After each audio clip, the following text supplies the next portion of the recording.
आज या ठिकाणी श्री किसनदेव महाराज यांची आज यात्रा आहे. यात्रेदरम्यान आपण या शुभाशीर्वाद या ठिकाणी घेतलेले आहे. परमपूज्य सद्गुरू किसनदेव महाराजांची आज यात्रा आणि त्या यात्रेच्या निमित्ताने पंचक्रोशीतून नाही तर संपूर्ण तालुक्यातून तालुक्याच्या बाहेरून देखील प्रचंड मोठे भक्तगण इथे येत आहेत. किसनदेव महाराजांच्या या पवित्र भूमीमध्ये इथं दर्शन घेत आहेत आणि त्या निमित्ताने इथली यात्रा आता दरवर्षी वाढत चाललेली आहे. संस्थांचं लक्ष देखील अत्यंत चांगलं आहे. इथे कालच जवळपास 6-7 किलो चांदीचं सिंहासन इथं बसवण्यात आलं. अशा पद्धतीनं वेगवेगळ्या गोष्टी इथं घडतायत.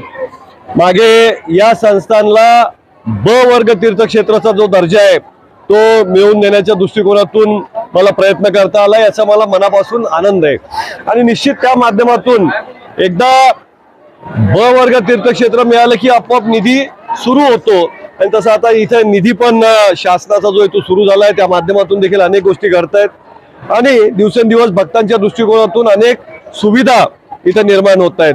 किसनदेव महाराजांच्या चरणी मी एवढीच प्रार्थना करतो की सध्या सोयाबीनला भाव कमी आहेत, आमच्या पिकाला शेतकऱ्याचा भाव कमी आहेत, शेतकरी कर्जमाफीसाठी सातत्याने पाठपुरावा करत आहे.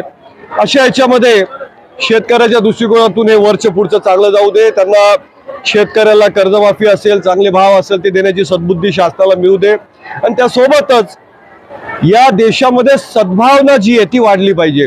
जाती जाती धर्माधर्मामध्ये मतभेद निर्माण करण्याचं काम काही जण करतायत. ते लोकांमध्ये प्रेम जे आहे ते निर्माण होऊ दे ही सद्गुरू महाराजांच्या किसनदेव महाराजांच्या चरणी मी प्रार्थना करतो आणि सर्व भक्तांना या यात्रेच्या निमित्ताने खूप खूप शुभेच्छा देतो.